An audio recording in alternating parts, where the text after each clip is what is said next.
our society should look like, what our future should look like, what our world should look like. One is a vision of corporate power and decisions made behind closed doors. And the other vision is what we see here today, of popular power, of people who are making decisions over what happens in their own lives.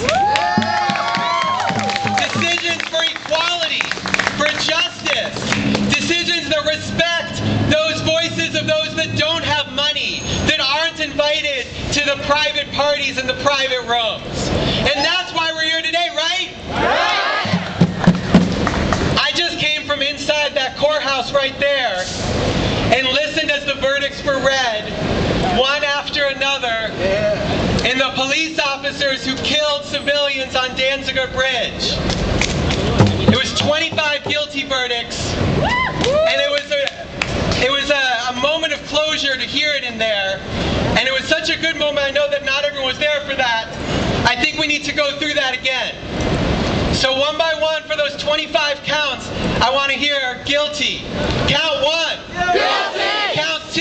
Guilty. Count 3. Guilty. Count 4. Guilty. Count 5. Guilty. Count 6. Guilty. Count 7. Guilty. Count 8. Guilty. Count 9. Guilty. Count 10. Guilty. Count 11. Guilty. Count 12. Guilty. Count 13. Guilty. Count 14. Guilty. Count 15. Guilty. 16. Guilty. 17. Guilty. 18. Guilty. 19. Guilty. 20. Guilty. 21. Guilty. 22.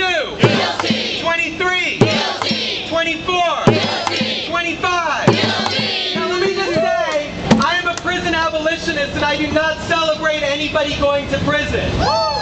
But this is an important moment in that struggle and that vision over what our society will look like. That courtroom saw a struggle between two different visions of what happened in the post-Katrina period. One was a vision that the people of the city were looters and thugs and armed gangs, and that the police were out there upholding authority, and that they had the justification to kill whoever they wanted.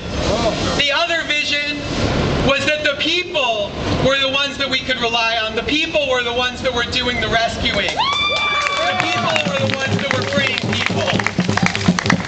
And in fact, the true heroes are those people that were rescuing, and are those families of the Danziger victims, who for 6 years fought against a wall of official silence to get the truth out.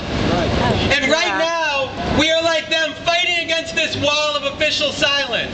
While CNN and Wall Street Journal and whoever else is covering the private decisions at ALEC, we are out on the street here with Al Jazeera and various independent media people, building a movement to challenge that corporate power, against this wall of official silence, against official neglect, against all their money and their power and their guns.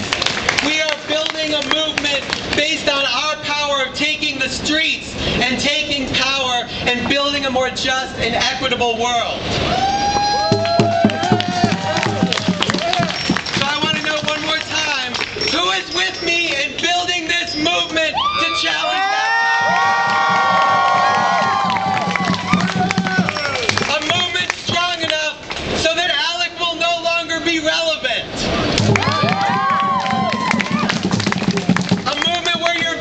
Not based on how much money in your pocket, but on your value as a human being that we all have.